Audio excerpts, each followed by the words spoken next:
Hello. Hi, Mark. How's it going? Very well. How are you?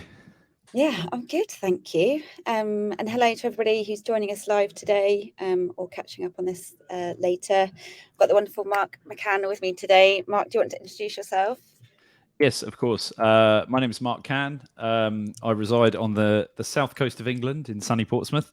I've been in marketing right across many different channels for got more time than I'd like to consider.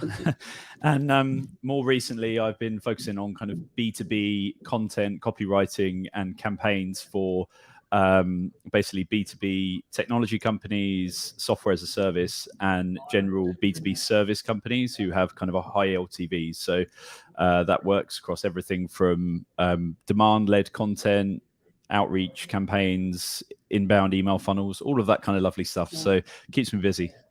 Yeah, absolutely. And really excited to have you on with us today. We've done a number of sessions with you before, and excited to kind of start lifting the lid on B2B. This is the first live session we'll actually have done on B2B, so I'm sure it'll be a very welcome session for some of our followers. And I thought specifically today, although we're kind of touching on the overall umbrella of kind of cold outreach for B2B specifically, we're going to focus really on offers specifically within that, right? Because no matter how you distribute and what kind of outbound channels you go for, whether that's cold email or warm prospects or even paid, the offer itself is really the most impactful piece, right, to that. Yeah, definitely. I think probably be good to start it off by just kind of giving like what is an offer.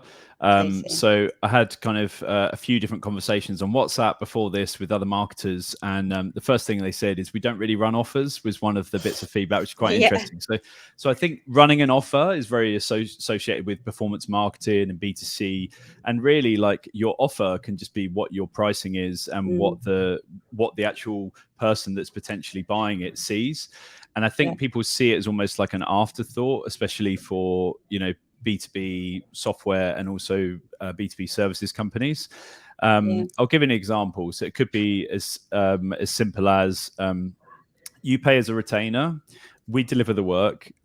Whether anything happens with it and you get results, either way, you pay us for the work, pay us next month. That's kind of the offer that they give to the client. But then on the client side, they might be thinking, well, what are the risks of that, basically? And really, it's kind of, I guess today would be about talking about what the elements of the offer are, but also de-risking so that people can make easier decisions as to whether it's a compelling offer or not, basically. Yeah, absolutely. And I think that's true. And I would say I'm probably guilty of this myself in terms of hearing the word offer and thinking straight to like, oh, a sale or like some sort of, but actually it's really about packaging as well, right? In terms of, how you're positioning your product or service and de-risking it for your client. Yeah, so I think let's get into the first topic, which would be who is the audience for the offer before you create it. So I would be asking, like, what problems do they have that your software solution or your service solves? And then I would actually be looking not just when you're deciding who that audience is, not just their persona in terms of the regular data points like job title, location, size of company, that kind of thing. But I'd be looking at other attributes that they have. What things do they have in common with other buyers? Is it that they don't have enough time? Is it that they've been let down by a previous supplier? Is it that they need a quicker turnaround and the current way of doing things, either in-house or through someone else, is not really working, and this solution solves that problem? So it'd be really like, once you can really like nail down like who the offer's for, I would be looking to have conversations with those people to then really kind of understand what sort of content they're consuming and what sort of offers that they've recently purchased. So you could do that straight away, or you could wait until you formulated your offer and then actually have like a Zoom call and actually share the screen and just see their reaction. And I get this quite a lot in B2B. They go, well, what I really need to do is I need to get a survey and I need to use a market research panel because I don't really have time. And I'm like, well, it doesn't really, because you've got less volume in B2B, you really want to be looking at one-to-one calls and getting qualitative research where you can actually see the expression, see what their see what they actually thought it was versus what you created and wanted it to be, basically. I think that's one of the main things. Yeah, absolutely. And I think, like you say, putting the offer in front of them, and often the first question they ask is really interesting because it's obviously the thing that's most important to them that they've not yet really seen or seen reflected in your offer, and actually can give you quite good clues on things you might want to look at including. Yeah, definitely. And I think that sort of leads us up nicely on to like the second point. So what is the type of value in the solution that you're offering? So most people, when they think of offer, they think straight away of price. And I would actually look at the type of offer that you are, or the solution that you're offering. So if we look at some of the categories, because obviously there's going to be quite a few different types of businesses watching this at the moment. So you could have a done for you service that you're doing. You could have created and provide the playbook on how to do it, and they need to execute the work themselves. It could be that you offer some kind of like group coaching, and that could not be exclusive of the other two I just mentioned. It could be like an add-on as a value add-on, or it could be that you're doing like private consulting, one-on-one, that kind of thing. So I would think about what is it that you're offering, and what can you offer over and above that to create value, basically. So, and then the next thing that comes from that is what does the customer actually receive when they buy the service? So is it software? Is it courses? Are you going to do workshops? Is it going to be something they have to do themselves, self-serve software? How do you communicate with them, like email, or is it weekly or monthly Zoom meetings? All of those kind of things you have to think about with the offer, because it's then you're going to have to work out your pricing from that as well. And I think almost it's kind of done the other way around a lot of the time. It's like, here's the price, and actually we've got this. We haven't thought about adding any additional value on top of it, any kind of hybrid models. So I think like a really good example of that I'm seeing at the moment, which is quite exciting, is you've got online courses which traditionally have been delivered as videos, and now what you're getting is like cohort-based courses. With companies like Maven.com and other ones, where you're paying much higher price, but you're accessing information that can't be taught and has been learned, and there's a cost to that. So there will be limited number of applicants and people that are actually engaging on the course, but you'll have much more of a one-to-one feel. So that to me is really interesting, because they've kind of split the value of it, and they may even record that and then offer a slightly lower price version for people who can't afford the main course. Yeah, absolutely. And what about some of the other kind of offer strategies, I suppose, and a number of these examples I've seen in B2B before around, and actually my previous role, one of the ones we used, which was a SaaS product, was kind of volume-based offer. So, and I suppose there's like limited access offer, and guarantees and things like that as well. Yes, exactly. So I think what you can, a good way to evaluate an offer, if you're kind of a bit sort of, I don't know where to start, is if you've got a high enough total addressable market, or TAM, then you should have a number of competitors. So I would just pick 2 competitors side by side and see offer factors such as price, is it lower or higher, commitment needed. So people don't really consider that often. So if somebody needs to do a 3 or 6 month commitment versus 30-day rolling, I would say the non-commitment one is is much more popular. And then, does it offer a guarantee, or is there of money back if milestones aren't achieved, or is there no guarantee offered, which is quite often the case. There is no guarantee offered. So I think when you read the offer, my thing is to try and get into the head of being a customer or a buyer. Perhaps you've done that at a previous job where you've been holding the budget, and then you said, right, would I buy it or would I not? If not, why? And then normally I would say it's down to the amount of risk involved, which is where those factors around performance milestones and guarantee come in play. Yeah, absolutely. I think that's often the one, certainly, that I've experienced myself when looking at kind of different solutions and things to bring in to support the team, is that risk factor of, what if it doesn't quite do everything we need it to? What if we don't get the results we need from it? And that kind of guarantee is quite an interesting one that I've seen a couple of good executions of, but I guess it's a tough one in some cases, right? To find something like, how do you build a good guarantee into what you're offering? Are there any kind of things to avoid or? Oh yeah, good question. So I think first of all, take the time element of it. How long will it take you to achieve the milestones that you've promised in your guarantee? I think secondly, pick something that is both realistic but also is compelling. So it's no point it being realistic if you're like, oh, I'm going to generate one lead and it might not be qualified. You know, it's kind of like it needs to be compelling. And then I think probably the third thing within a guarantee is what happens if like basically can they get their money back, or is there another value exchange there? What is the guarantee you're offering? Because what I've seen work quite successfully in some ways is there may be some companies who, instead of offering a money back guarantee, they offer like a free month. So maybe what they aim to achieve in 30 days actually took 60, and that might be delays from approvals from clients, that kind of thing. So there may be some of the elements were outside of the control of the service provider. So I think those things like we'll give you a month free if you haven't received X by Y date, I think is quite good as a guarantee. And then one of the things I think also is people go from kind of like the first interaction they have with the prospect to selling the highest package that they've got or the highest commitment they've got. And I don't think that really works kind of as well as if you did say like a mini offer. So you could do like a time-based 7-day offer, and then that works quite well with SaaS. We were talking about earlier, where they can do the first 7-day as a trial, and maybe they do need to make some commitments themselves, like they need to pay for those 7 days, and then after that, the next time they get billed is in 30 days, but they have the 7 days to try it out, basically.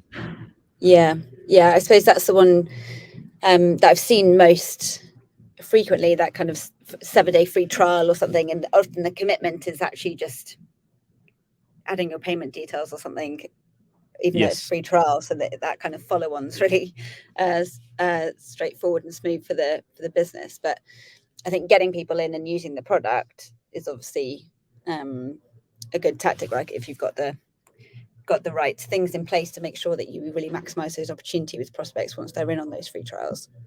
Yeah, definitely, and also the type of offer will vary depending on like the cost of the commitment. So if it's a 7-day free trial, that might be quite a low value SaaS that it's basically they get a lot of people trying it, a lot of volume, and then eventually they're going to convert a percentage of those. Whereas if it's a much higher commitment for the full 30 days, then normally you'll have like a phone call involved and that kind of thing.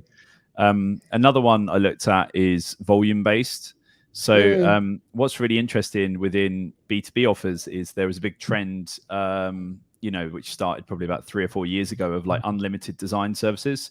I've tried a few of them myself, and it's like the unlimited part's not really true, because you have to obviously when you get a revision, they're still working on the same piece. So if you actually divide the number of days in the month versus how much work can be done, it's probably more like, I don't know, depending on how much design you need done, it's not really that high. So I would actually say that for volume based offers, you could actually you could either turn that on its head and say more of a quality based offer.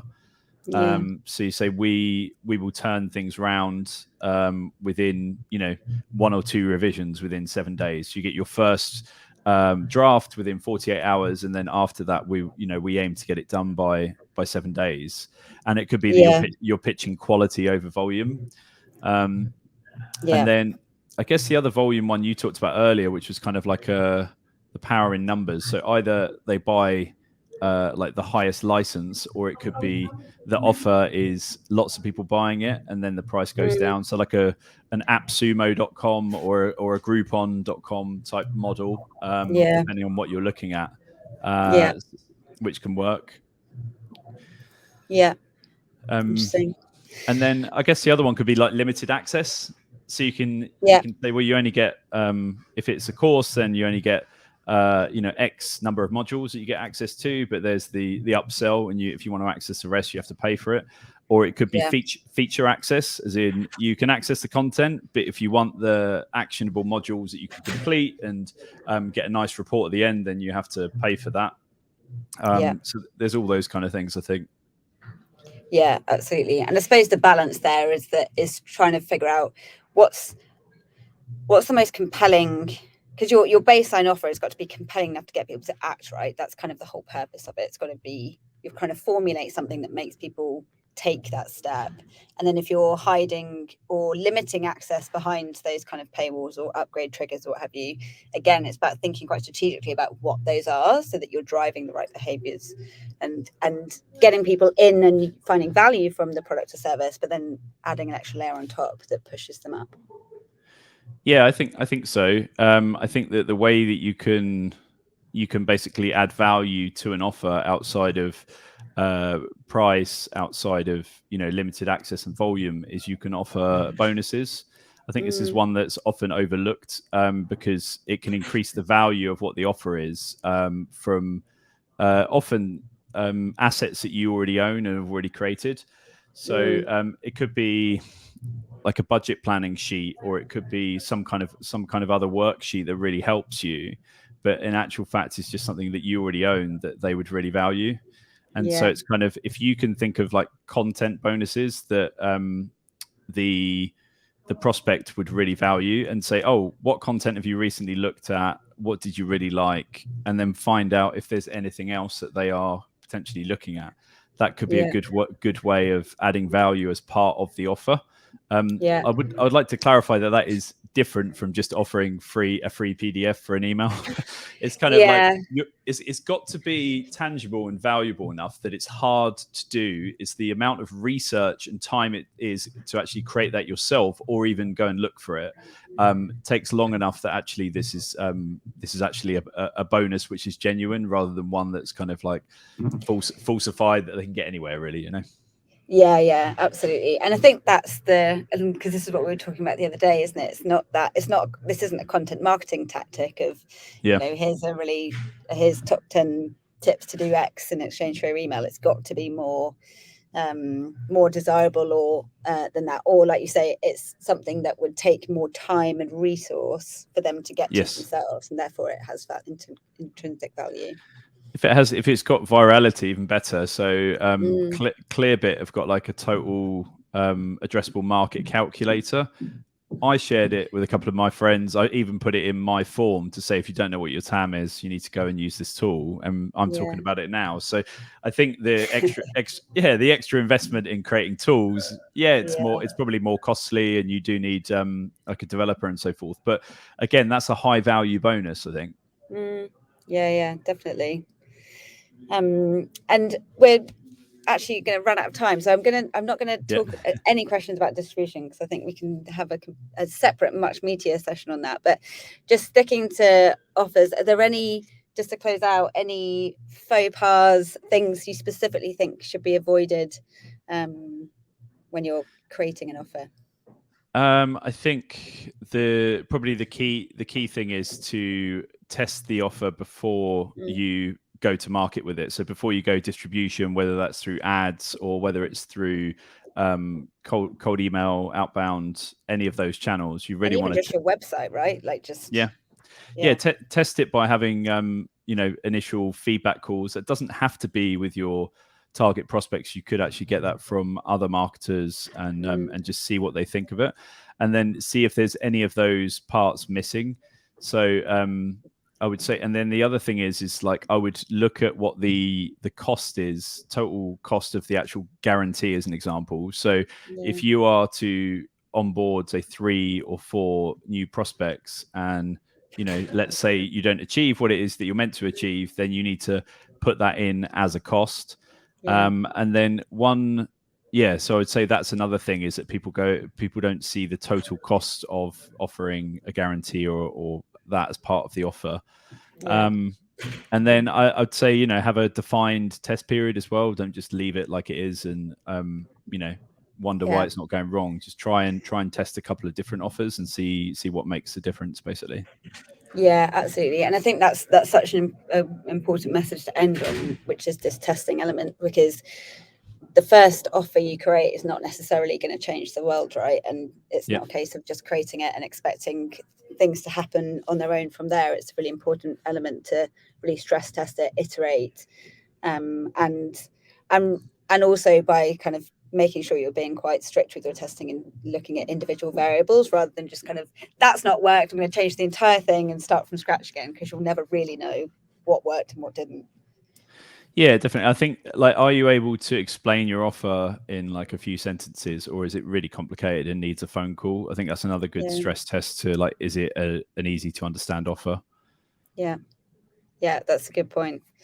And I really liked what you said at the beginning about kind of, you know, potentially having calls or jumping on a screen sharing to kind of to put your offer in front of people and getting that kind of qualitative feedback at the beginning, because that can be the really valuable stuff.